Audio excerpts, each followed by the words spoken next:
7:30 na ng gabi dito sa Israel at papalubog na rin ang araw. Ayan. So ngayon maglalakad na ako papunta doon. Gagamitin ko is yung tripod ko, tapos nilagay ko lang yung Insta360 at yung overhead, ganon, yung mataas para makakuha ko ng mataas na view. So ganon ang gagawin ko. Alright, so come on and let's go.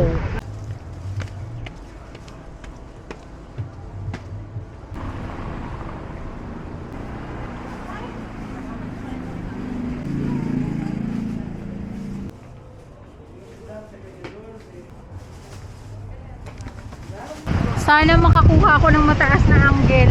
Rumukok yung ano ko, hindi makatayo tong tripod. Ayan, papalubog na ang araw.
Nakapagod man day maglakad.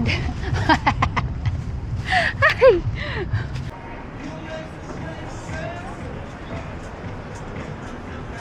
Igual de viento y de sal.